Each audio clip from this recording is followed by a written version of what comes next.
Peluang dan merek itu adalah hak kita. Jangan tergoda dengan keuntungan-keuntungan sesaat.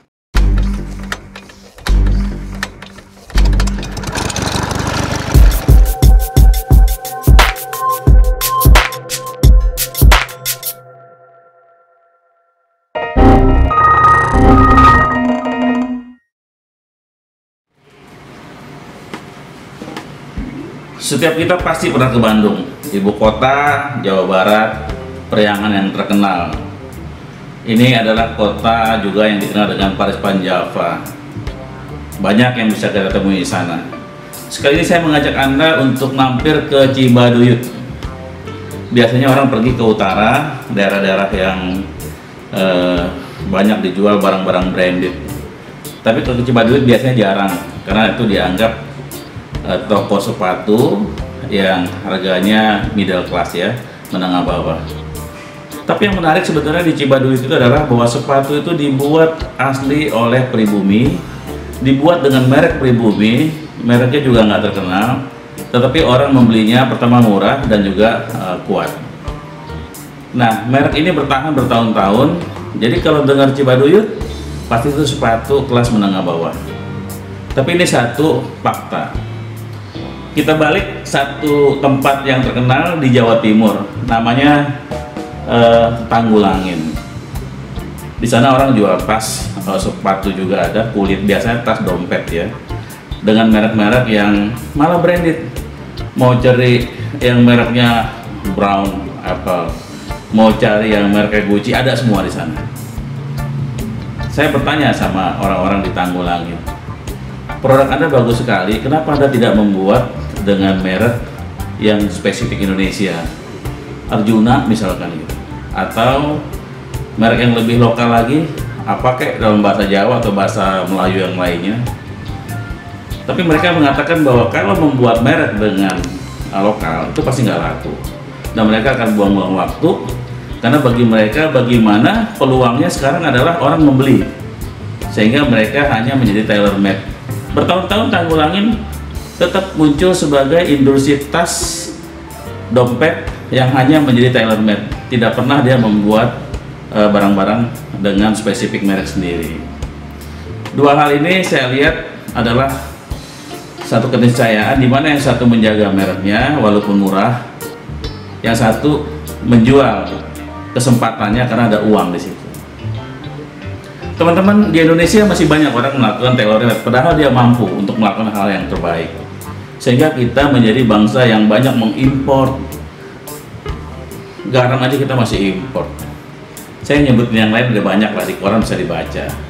Tapi saya ingin cerita satu tentang orang yang luar biasa menjaga kualitas produknya dan negaranya. Namanya Akio Morita. Ini adalah seorang pendiri dari Sony Corporation di Jepang, lahir tahun 1921. Pada tahun 1946 dia mendirikan sebuah perusahaan elektronik yang bernama Tokyo Kogyo. Itu semacam perusahaan elektronik engineering, namanya agak unik, Tokyo Kogyo gitu ya. Sushin Tokyo Kogyo, agak sulit namanya, Sushin Tokyo Kogyo. Nah, pada tahun 46 itu dia mencetak atau membuat beberapa produk elektronik bagus, sehingga di tahun itu produk elektronik yang terkenal adalah Bulova. Barangkali Anda yang 50-an ke atas masih ingat jam tangan Bulova semua ya, transistor Bulova itu terkenal banget. Nah, waktu itu Bulova memesan 100.000 radio mini transistor kepada Akio Morita pada tahun 1955. Saya pesan 100.000 unit, tetapi tolong dibuat dengan merek Bulova. Ini peluang emas yang luar biasa, yang kalau Morita menerima ini maka dia akan kaya raya. Tapi apa yang kemudian dipikirkan oleh Morita? Dia pikir kalau aku buat dengan merek Bulova, maka yang muncul adalah Bulova. Karena produknya, isinya adalah buatan kami orang-orang Jepang. Dengan tegas kemudian Morita menolak.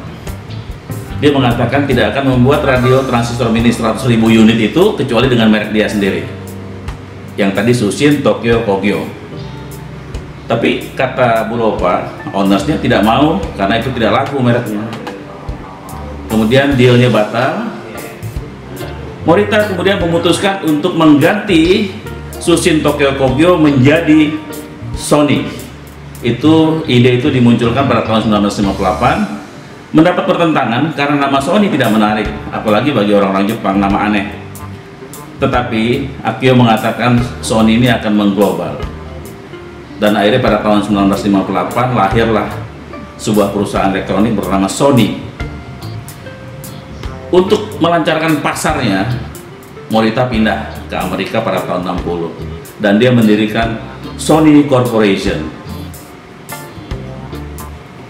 Anda bayangin, kalau pada tahun 55 Sony mau, atau si Akio Morita mau menerima tawaran 100.000 unit radio transistor mini untuk Bulova, maka barangkali sampai sekarang kita tidak pernah mengenal Sony karena sudah dibeli mereknya, isinya sudah dibeli oleh Amerika. Pemirsa, saya hanya ingin mengatakan bahwa kualitas itu sering dikalahkan oleh pasar-pasar sesaat, sehingga kita sering mengalah untuk melepaskan peluang yang bagus itu hanya untuk sejenak kita mendapatkan keuntungan. Padahal ke depan kita akan menikmati keuntungan yang luar biasa dari daya tahan kita untuk mempertahankan produk kita sendiri. Sekali lagi, peluang dan merek itu adalah hak kita. Jangan tergoda dengan keuntungan-keuntungan sesaat. Kita jumpa lagi.